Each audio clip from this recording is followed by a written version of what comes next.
Welcome back. Welcome back. You are listening to Whissel Wednesdays here on AM 1170. The Answer. My name is Kyle Whissel, your host with Whissel Realty.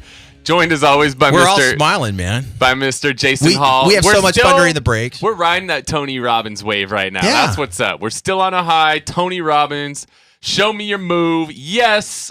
Love it. So United.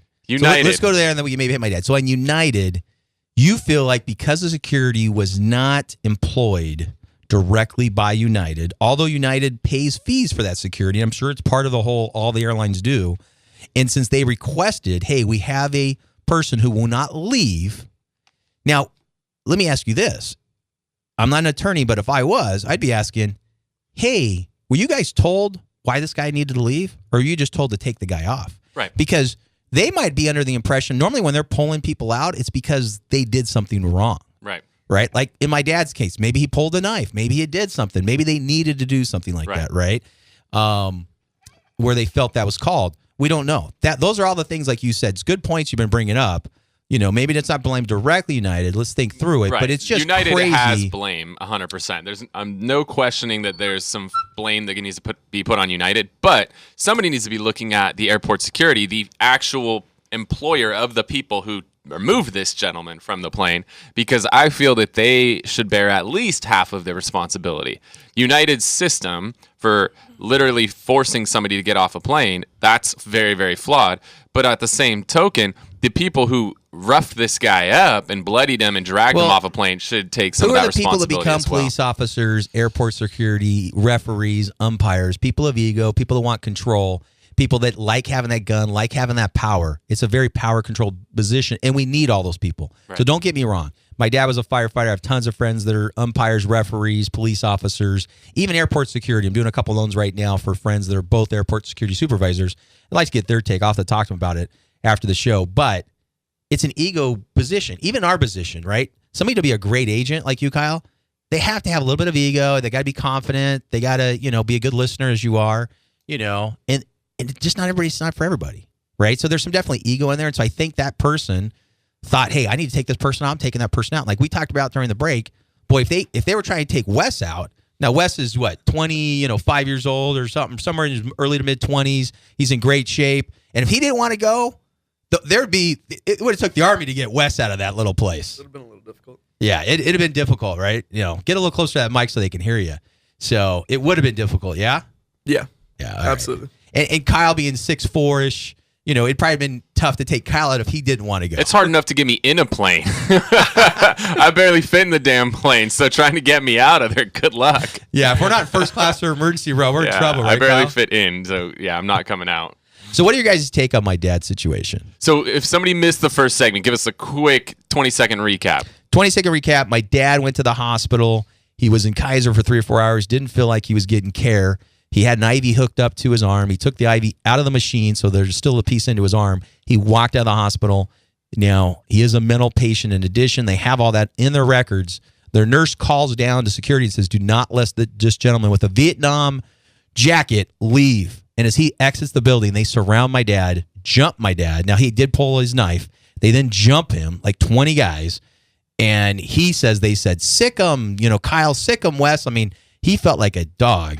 And they beat him down. There's tons of bruises, scabs, all kinds of stuff. I'd like to get the video, find out when it went down. But what's your guys' take? I think my dad might have a case that was a little bit over the top. Yeah, lawyer up. But he did pull a knife, so that's a little different story. He did pull a knife. So that's the difference in the United story. There's a point of self-defense at that point. I feel that but who knows, maybe this doctor guy in the plane pulled a weapon. I don't know. But I think that once a weapon's pulled, all bets are off. Right. But then again, if the's 4 guys and you feel threatened, I mean, that's you protecting yourself. But my point is, there's the attorney in you finding a way to argue the other side. I love it. But here's my point. Why did he even get to that? Why didn't they just let him leave?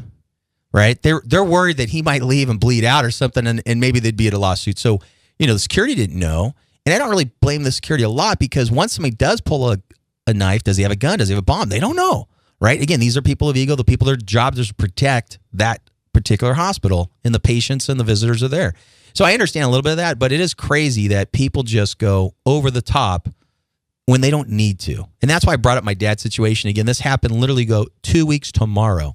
It just happened. I just came out of the hospital yesterday, and he wants to see the video. So it'll be interesting. I'll have to share that if we ever do a chance to see the video. It's probably going to take an attorney or two to get me to see the video because I'd lawyer up if I were you. Yeah. Absolutely. Yeah. I think there's whether, especially in the light of the United thing that just happened, I bet Kaiser would be real quick to stroke a check to eliminate something like that from going public, because you could argue, I mean, Wes obviously is just in 2 seconds is able to argue the other side of it. So I think that Kaiser would be smart to avoid something like that going public and the negative press associated with it. All right, what else we got, Mr. Whissel, for our second segment here? Again, you're listening to AM 1170, The Answer. This is Whissel Wednesdays. We are every Wednesday at 6 to 7. And I actually think we got my show last week that didn't make the air is going to be airing tonight at 7. I was just told by Todd. All right. Is that correct, Todd?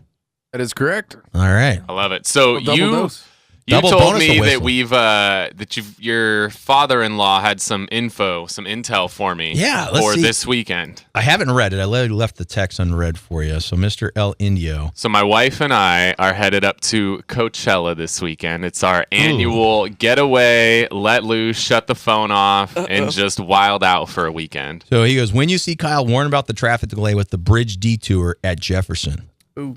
So he lives right off Jefferson, and they are reorganizing, redoing the entire off-ramp. They made a new bridge. There's all kinds of construction going on. I think it's going to be very nice once it's done, but you change a full off-ramp, on-ramp in the middle of one of the busiest times out there. Coachella, I guess, is one of the busiest. You know better than I do, Kyle. You can't even find over a hotel. 100,000 people. 100,000 people come out to the desert, where there's probably, 25,000 rooms? Yeah, not a lot. Probably not even 20. Well, there's probably only occupancy for 25,000 people. So people are camping out like in their trailers, cars. In a parking lot. Their friends, parking lot. Walmart. I guess all the Walmarts will be swamped. Yep. Right? Because Walmart allows you to park overnight with a, you didn't know that? No. You've never heard this? No. Wow. Why do you know this? Okay, well, being a dad. That changes things for me. Being a dad of kids who we played a lot of travel softball. So my daughter, who we've teased a little bit, who's dating a guy actually older than dad right now. She's 26. And Wes is laughing. He doesn't think I talk about it. Me and Kyle talk about all kinds of stuff, especially me. And when I raised her up, we went and played travel softball everywhere. Well, a lot of people will take their trailer and their RVs when we go out of town because it's 2, 3, 4, 5 hour drive. And they don't want to stay in the crazy hotel prices because when you do get a huge amount of people in, guess what they do to the prices of these hotel rooms? Their $90 rooms become $300 rooms. The $300 rooms become $1,000. They really try to hit it to people, right? So Walmart has put out there, hey, look, if you need a place to stay, you can stay overnight in our parking lot. So we literally had families. I would go visit them. I couldn't believe it. They would circle up like they're out the desert with their quads, and they had all these RVs in motorhomes, and they're just circling up in the corner of a Walmart parking lot at 7 o'clock at night, and they wake up at 6 in the morning and move their stuff, go back over to softball, and you guys look at me like it's crazy. I didn't do it myself personally, but if I had a trailer to save like $300-400 a night, absolutely, I would have done that. Yeah, it makes absolute sense. So I'm all in. When Baby Dixon's there, be ready. Nixon, I apologize. Nixon. Well, I'm a stagecoach guy, and I can't find a place to stay right now, so that might be the call. Be what I'm doing.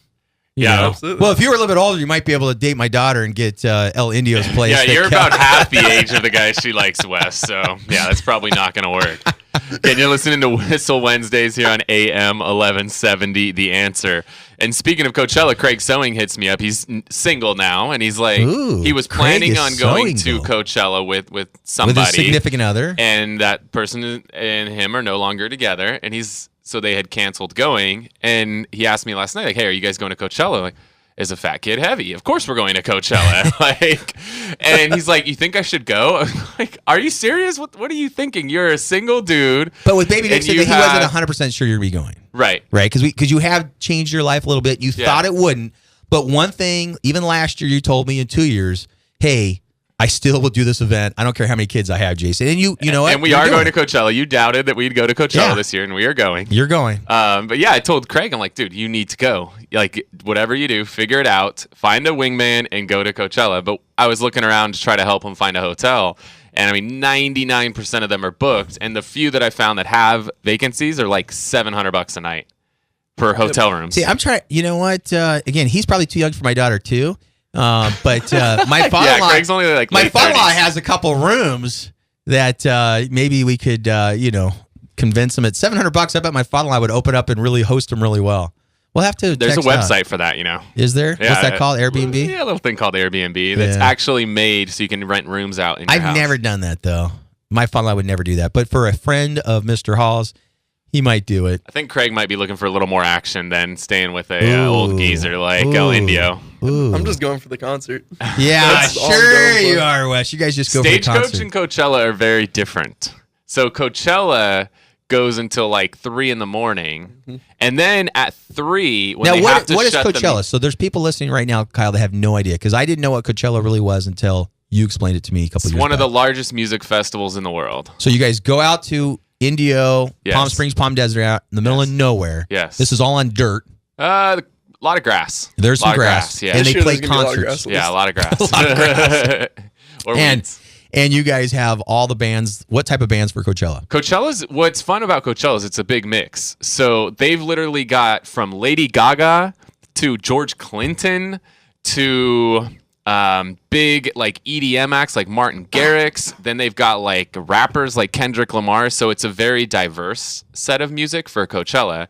And they play all Coachella's- day, right up to you're saying 2 o'clock in the They morning? go till about 2 or 3 in the morning, and then there may or may not be people on stimulants at Coachella. And so some of these people that may be on stimulants don't want to go to bed at 2 o'clock, so it's still pretty early. So then they have a silent party that starts at like 2 a.m. And the way that works is crazy. you give them an ID, they give you a set of headphones, and everybody is rocking out.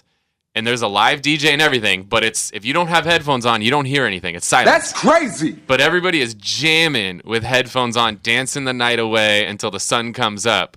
But So it's that's what they completely call quiet, a silence party. so that people can sleep, but people can keep partying at the same time When do these people ever sleep?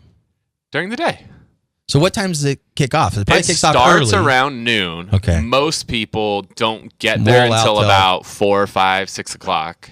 And then you go until And your 2 wife, a.m. Brittany, loves this. Yes, that is one of our tightest bonds is music. We You both guys love just- music. All right. So what's your favorite? What are you guys looking forward to this weekend? And when are you leaving? We are leaving first thing tomorrow. Or no, wait, what's today? Wednesday. First thing Friday morning, we're headed out.